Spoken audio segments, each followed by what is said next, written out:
प्रयागराज येथील पवित्र महाकुंभ पर्वात नवीन इतिहास रचला जाईल। या महाकुंभ पर्वात कोट्यवधी भाविक सहभागी होणार आहेत। एकतेच्या या महाकुंभ पर्वरूपी महायज्ञाची चर्चा जगभर केली जाईल। महाकुंभ पर्वाची आध्यात्मिक आणि सामूहिक शक्ती भारताला विकसित राष्ट्र बनवेल, असे उद्गार पंतप्रधान नरेंद्र मोदी यांनी काढले। प्रयागराज येथील महाकुंभ पर्वानिमित्त आयोजित कलश पूजन कार्यक्रमात ते बोलत होते। उत्तर प्रदेशातील प्रयागराज येथे महाकुंभ 2025चं आयोजन वैश्विक कल्याण, विश्वशांती आणि तीर्थक्षेत्र प्रयागराज येथे येणाऱ्या कोट्यवधी भाविकांच्या कल्याणासाठी पंतप्रधान नरेंद्र मोदी यांनी शुक्रवारी अक्षयवट येथे पूजा अर्चा केली आहे। प्रधानमंत्र्यांच्या हस्ते यावेळी प्रयागराज येथे महाकुंभ निमित्ताने तयार करण्यात आलेल्या विविध प्रकल्पांचं उद्घाटन करण्यात आलंय। पश्चिम आशियामधील सिरिया येथे सध्या अस्थिरता असून बंडखोरांनी राष्ट्राध्यक्ष बशर अल असद यांची 14 वर्षांची सत्ता उलथवून टाकली आहे। यानंतर बशर अल असद यांनी रशियात आश्रय घेतल्याची माहिती असून सिरियामध्ये अशांतता आहे। सिरियामधील अशांततेच्या पार्श्वभूमीवर भारताने 75 भारतीय नागरिकांना सिरियातून बाहेर काढलं होतं। सर्व भारतीय नागरिक सुरक्षितपणे लेबनॉनला पोहोचले होते। यानंतर आता बाहेर काढण्यात आलेले 4 भारतीय दिल्ली विमानतळावर दाखल झालेत। भारत आणि संयुक्त अरब अमिराती दरम्यान शुक्रवारी महत्त्वाकांक्षी भारत मध्य पूर्व युरोप इकॉनॉमिक कॉरिडॉरच्या अंमलबजावणीवर चर्चा केली आणि दीर्घकालीन पुरवठा आणि अपस्ट्रीम आणि डाऊनस्ट्रीम प्रकल्पांमध्ये सहकार्यासह ऊर्जा सहकार्य वाढवण्याचा संकल्प केला आहे।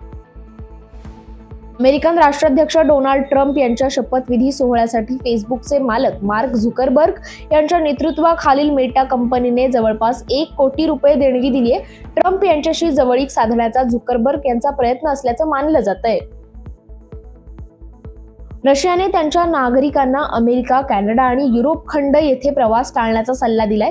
रशियाने नागरिकांना स्पष्टपणे सांगितलंय की ते अमेरिका किंवा युरोपातील देशांमध्ये गेल्यास अमेरिकी अधिकारी त्यांना अटक करू शकतात किंवा कह्यात घेऊ शकतात। रशियाच्या परराष्ट्र मंत्रालयाच्या प्रवक्त्या मारिया झाखारोवा यांनी या संदर्भात पत्रकार परिषद घेऊन हा सल्ला दिलाय। युक्रेनमधील वीज पुरवठा तोडण्यासाठी रशियाने मोठे हवाई हल्ले केले असून यात डझनभर क्षेपणास्त्र आणि ड्रोनचा वापर केलाय। युक्रेनमधील वीज पुरवठा विस्कळीत करण्यासाठी रशियाकडून मोठे हल्ले केले जातात। या संदर्भात युक्रेनचे वीज मंत्री हर्मन हलुशेंको यांनी फेसबुक पेजवर पोस्ट करत शत्रूकडून दहशत माजवणे सुरूच असल्याचं म्हटलंय। चीन आपल्या वैमानिकांना खास पद्धतीने तयार करते, यासाठी शेकडो वर्षे जुने तंत्रज्ञान वापरले जाते।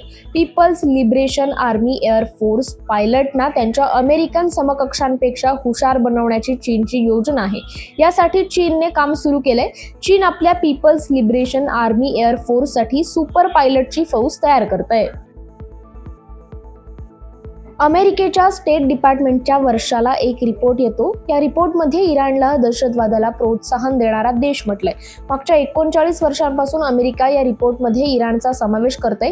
इराणवर मध्य पूर्वेत अशांततेसाठी आपल्या प्रॉक्सी ग्रुपचा वापर करण्याचा आरोप केलाय। काँग्रेसकडून दरवर्षाला जारी होणाऱ्या कंट्री रिपोर्ट ऑफ टेररिझम मध्ये 1984 पासून सतत इराणचं नाव घेतलं जातंय। यात हिजबुल्लाह, हमास आणि हुती या बंडखोर दहशतवादी संघटनांचा इराणचं समर्थन प्राप्त आहे। बांगलादेश आपल्या हवाई दलाची क्षमता वाढवण्यासाठी चीनकडून लढाऊ विमाने खरेदी करण्याच्या तयारीत आहे। यासाठी बांगलादेशने चीनी J-10C लढाऊ विमान खरेदी करण्याची योजना आखली आहे। विशेष म्हणजे भारताचा शेजारी पाकिस्तान आधीच या चीनी फायटरचा वापर करते। बांगलादेश आपल्या हवाई दलाची क्षमता वाढवण्यासाठी आणि त्याचे आधुनिकीकरण करण्यासाठी चीनशी हातमिळवणी करण्याच्या तयारीत आहे। स्वित्झर्लंडच्या सरकारने भारताचा मोस्ट फेवरेट नेशनचा दर्जा काढून घेतलाय। सरकारच्या या निर्णयामुळे आता देशात कार्यरत असलेल्या भारतीय कंपन्यांना 1 जानेवारी 2025 पासून 10% जास्त कर भरावा लागणार आहे। आजकाल प्रत्येक क्षेत्रात रोबोचा वापर होताना दिसत असून कृत्रिम तंत्रज्ञान म्हणजेच AI ने केलेली प्रगती आता माणसाच्या उपयोगी पडताना दिसते। चीनमध्ये दररोज नवीन तंत्रज्ञानाविषयी ऐकायला मिळतंय। चीनने देशातील गुन्हेगारी कमी करण्यासाठी चक्क रोबोची निर्मिती केली आहे, ज्याचं नाव आहे RTG। त्यांना पोलीस रोबो या नावाने देखील ओळखले जाते। हे AI रोबो चक्क एखाद्या चाकाप्रमाणे डिझाईन करण्यात आलेत। श्रीनगर, जयपूर, काश्मीरच्या मैदानी भागात झालेल्या हिमवृष्टीनंतर खोऱ्यातील किमान तापमानात शुक्रवारी घसरण झाली आहे. त्यामुळे पुढील 4 दिवसात अनेक भागात थंडीची लाट येण्याची शक्यता हवामान खात्याने वर्तवली आहे. अमेरिकेच्या कौसास भागात राहणारा मिस्टर बीस्ट हा जगातील सर्वात मोठा युट्यूबर आहे. त्याने नुकतीच त्याच्या नव्या शोची घोषणा केली आहे. बीस्ट गेम्स असं त्याच्या रियालिटी शोचं नाव आहे. या शोसाठी मिस्टर बीस्टने एक भव्य दिव्य सेट तयार केलाय. हा सेट म्हणजेच मिनी शहरच आहे. यासाठी त्याने तब्बल $14 मिलियन म्हणजेच अंदाजे 119 कोटी रुपये खर्च केलेत.